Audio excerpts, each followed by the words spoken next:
Hi there, welcome back to my channel. This video is gonna be a little bit personal, not gonna lie.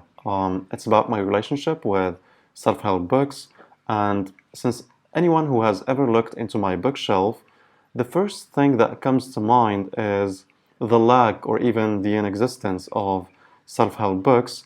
So in this one, I'm gonna try to defend myself on why I don't read them anymore and why I prefer reading novels instead. I'm not making this video to bash anyone who likes or enjoys reading self-help books. If those books works for you, then that's great. I just want to unpack why I personally stopped reading them, why they don't work for me, and why I find novels, fiction, or even theater way more powerful, meaningful, and transformative.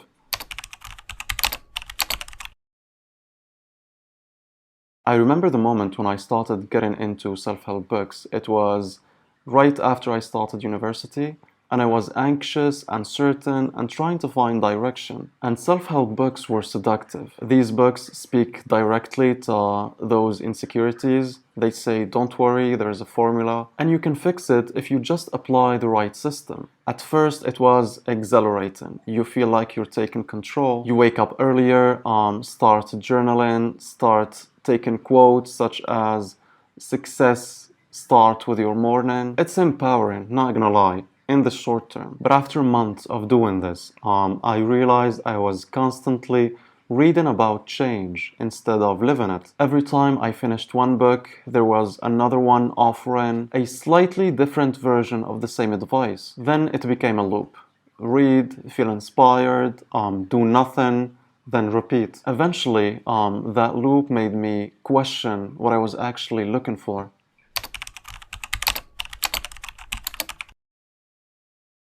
Self-help is addictive because it feels like progress. When you're reading about habits, goals, or optimization, your brain rewards you with the illusion that you're getting better just by reading. And we all know that's not real transformation. Transformation can be messy, uncomfortable, and most importantly, non-linear. It happens when you confront your own patterns, not when you highlight someone else's checklist. But I wasn't sitting in the discomfort of self-awareness. Fiction, by contrast, doesn't give me that false sense of mastery. It humbles me. It makes me see the contradictions of being a human. Things that cannot fit neatly into a checklist.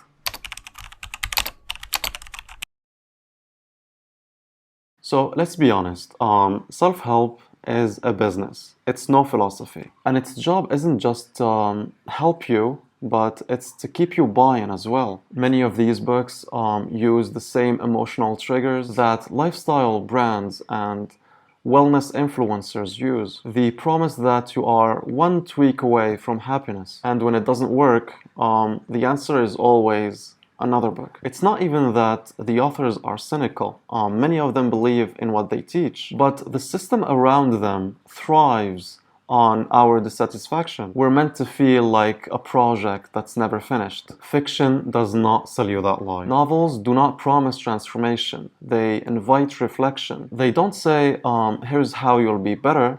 Instead, they say, here's how complicated, beautiful, and painful life can be.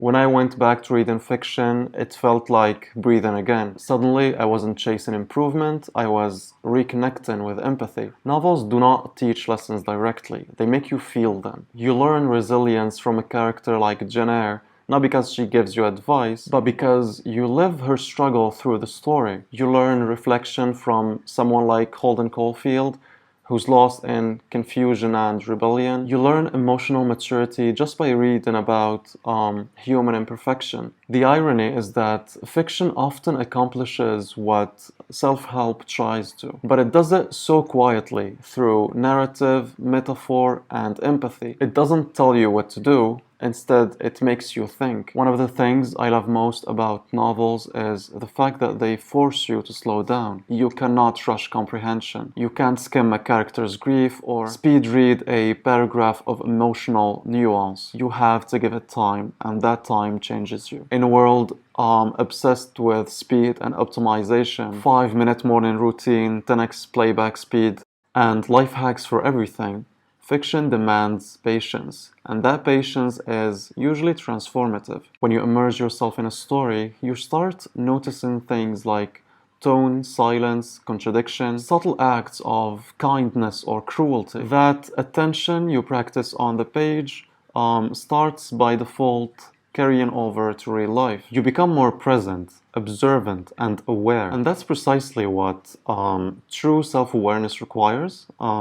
Slowing down enough to notice yourself. Self-help gives answers, fiction gives questions. And personally, I think questions are where real growth begins. When you read Dostoevsky or Toni Morrison, you don't get instructions on how to be kind, moral, or conscious. Instead, you wrestle with what those even mean. Fiction embraces contradiction because that's what life is made of. The best novels do not try to resolve everything.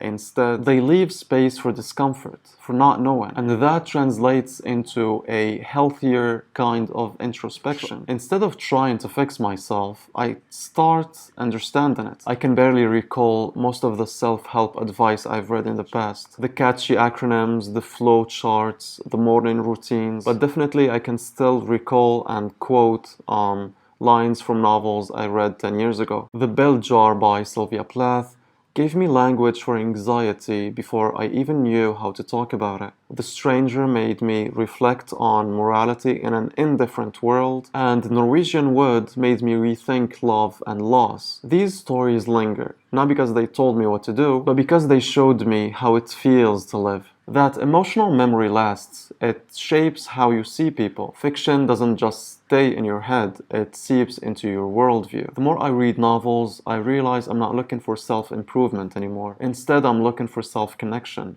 Fiction gives you that in abundance. It offers emotional truth instead of strategies. It reminds you that life isn't about reaching some permanent, better version of yourself. It's about learning to live with imperfection, uncertainty, and empathy. When I read Kundera, for example, I don't walk away with strategies. I walk away with perspective, an understanding of how fragile and absurd life can be, and yet how meaningful it is precisely because of that fragility. When I read Kurt Vonnegut, I start questioning identity, coincidence, and narrative. The very structures of meaning that we tend to take for granted. Those reflections do not make me more productive per se, but they make me more conscious, more present, more human. And honestly, that's the kind of growth I'm after now. So no, I don't read self-help books anymore, not because they're bad, but because fiction ended up giving me what self-help never could. Not tools for perfection, but stories for reflection. When I read Dostoevsky, Albert Camus, Marquez, or even quieter authors like John Williams, I'm reminded that every life is its own narrative, unresolved, chaotic, and vivid. If self-help inspires you, that's fine, but if you feel stuck in the cycle of endless advice and still wonder why nothing really changes, maybe what you need isn't another method. Maybe, just maybe, is a story. And that was it, I guess. Thanks for watching. If you agree with me, let me know in the comments which novels has shifted or made you see things in another perspective. If you don't agree with me and self-help has actually inspired you, I'm actually interested in what you think. That was it, I guess, and see you in the next one.